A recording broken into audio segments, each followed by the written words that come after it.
Hello and welcome viewers, this is Sultan Fayaz Hussain and you are watching Sultan Fayaz official YouTube channel.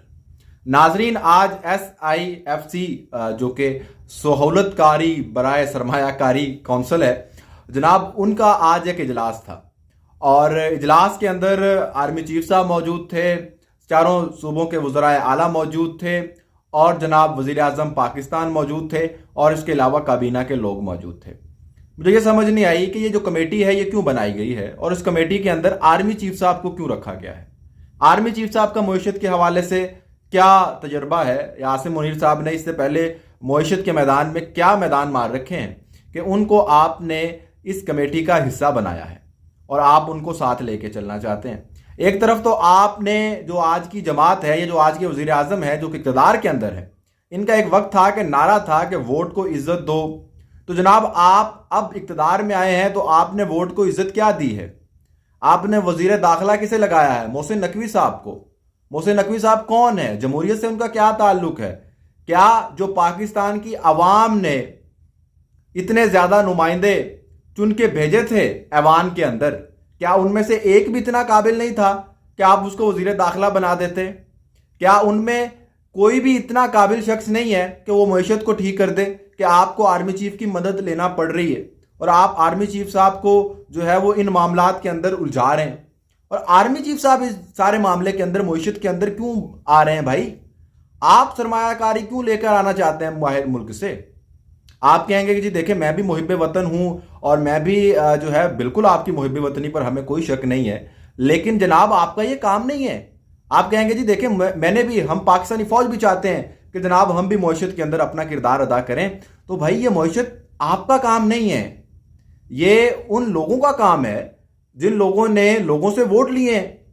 लोगों से vote इस नाम पर लिए हैं कि जनाब हम आपके नुमाइंदे बन के इक़्तिदार के अंदर जाएंगे और जाके मईशत ठीक करेंगे, अमन अमान की सूरत हाल ठीक करेंगे और आपका काम है दिफा, और दिफा जो है वो करेंगे। और अगर आप इतने ज्यादा फारिग हैं, आपके पास, आपको लगता है कि टाइम है पाकिस्तानी फौज के पास और आपके पास कि पाकिस्तान के अंदर दिफाई जो मामलात हैं वो बिल्कुल ठीक हैं और आपके पास इतना वक्त है, तो जनाब आप पुलिस की यहां पर कच्चे के डाकुओं के मुकाबले में हेल्प कर दें या मदद कर दें। कच्चे के डाकू जो हैं वो लोगों को मार रहे हैं, वहां पर मदद करें उन लोगों की, कच्चे के डाकू खत्म करें।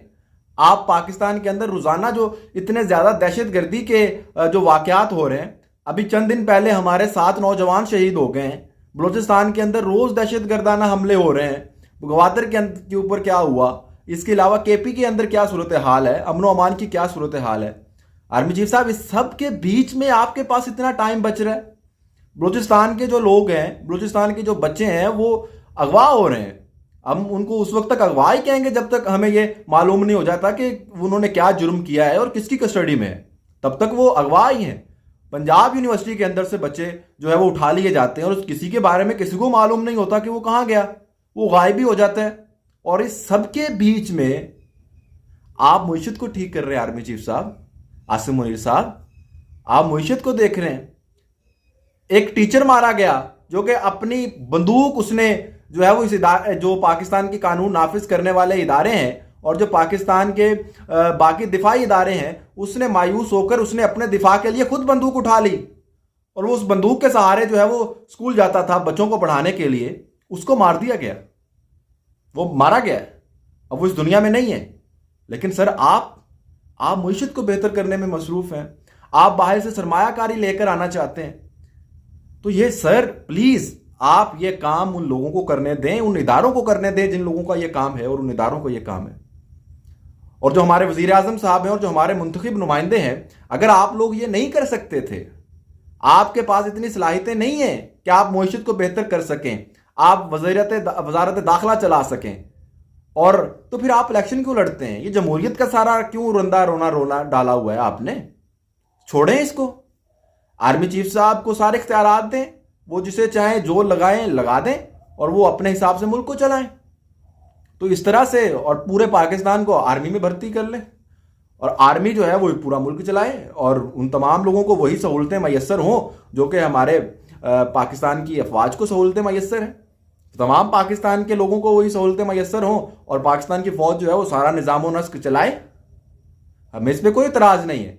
लेकिन अगर आप कहते हैं जी कि डेमोक्रेसी है, जमहूरियत है, तो फिर उस बंदे को आना चाहिए ना, उस बंदे को जो है वो ये सारा बर्डन अपने ऊपर लेना चाहिए जिसको अवाम ने मुंतखब किया है, जिसको अवाम ने वोट दिए हैं। मुझे तो ये शर्मिंदगी हो रही है कि हम जो अवाम है वो एक ऐसा शख्स जो है वो मुंतखब नहीं कर सके जो कि वजारत दाखिला चला सके, एक शख्स ऐसा मुंतखब नहीं कर सके जो कि वजारत खारजा चला सके, एक शख्स ऐसा मुंतखब नहीं कर सके जो कि मईशत को बेहतर कर सके। सर क्या कर रहे हैं आप? जमहूरी मुल्क है और तीनों मेन वजारतें किसी जो है मुंतखब नुमाइंदे के पास नहीं है। और भी बहुत सारी वजारतें हैं, बहुत सारी मैं नाम ले सकता हूं, और बहुत सारी चीजें हैं। तो सर ये क्या हो रहा है इस मुल्क के अंदर? मुझे बताएं आप। ये जमहूरियत है और आप वो लोग हैं जो कहते थे वोट को इज्जत दो, ये वोट को इज्जत दे रहे हैं आप। तो इस मुल्क के अंदर ये जो जमहूरियत आपने बिल्कुल जिसका सत्यानाश करके रख दिया है, अगर आपने इसकी बची खुची साख बचानी है तो अब प्लीज ये काम उन लोगों को करने दें जिन लोगों ने जो है वो अवाम से वोट लिए हैं। वो इस बर्डन को सर पे उठाएं ना और वो काम करें, और जिसका जो काम है वो करे। कैसे ले आएंगे यार सरमायाकारी आप ऐसी सूरत हाल के अंदर जब आपके लोग रोजाना मर रहे हो, रोजाना आपके मुल्क के अंदर दहशतगर्दी के हमले हो रहे हैं, कच्चे के डाकू आपसे काबू नहीं हो रहे, मुल्क के अंदर बाकी मामला जो है वो ठीक नहीं हो रहे, अदम इस्तेकाम है, अवाम जो है वो अपनी हुकूमत पर उसको इत्मीनान नहीं है, उसके ऊपर एतबार नहीं है, इंसाफ के निज़ाम पर इत्मीनान नहीं है, एतबार नहीं है। आपका अपना पाकिस्तानी वो आपके इदारों पर इत्मीनान नहीं करता तो बैरूनी सरमायाकार सर वो आप पर इत्मीनान करके इस सूरत हाल के अंदर अपना पैसा इस मुल्क के अंदर लगाएगा। ख्वाब दीवाने का ख्वाब हो सकता है, इससे ज्यादा और कुछ नहीं। तो सर पहले सारे इदारों को मजबूत होने दें। हर इदारे के अंदर आप बराह मेहरबानी आप जहमत ना करें हर इदारे को चलाने की।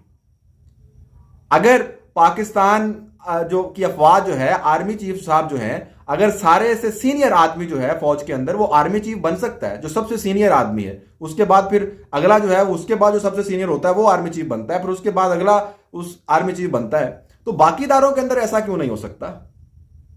बाकी इदारों के अंदर जो सबसे सीनियर है, अगर वापडा के अंदर जो सबसे सीनियर मुलाजिम है उसको वापडा का सरबराह होना चाहिए। वो जब चला जाए तो उसके बाद अगला वापडा का सरबराह जो सबसे सीनियर आदमी है जिसने वापडा के अंदर अपनी सारी जिंदगी गुजारी है वो सरबराह बन जाए। इसी तरह से बाकी महकमे हैं उनके अंदर वो सरबराह बन जाए। लेकिन ऐसा नहीं होता। टेलीकम्युनिकेशन अथॉरिटी के अंदर जो है जिसने सारी जिंदगी अपनी उसको दी है वो सरबराह बने, रिटायर्ड आदमी आके क्यों सरबराह बन रहे हैं? बाकी महकमों के अंदर ऐसा क्यों हो रहा है? सर ये सवाल है। और जब तक आप इदारों को मजबूत नहीं करेंगे और इदारे खुद जो है वो ये स्ट्रॉन्ग फील नहीं करेंगे कि भाई वो अवाम के लोग हैं, अवाम के मुलाजिम हैं, किसी एक शख्सियत के नहीं या किसी एक इदारे के नहीं, और वो अपने पांव पर खड़े होंगे और अपने इख्तियारात के अंदर जो मुदाखलत को बर्दाश्त नहीं करेंगे, तब इदारे स्ट्रांग होंगे। और उसके ऊपर हाथ रखना होगा हमारी मुंतखब हुकूमत को।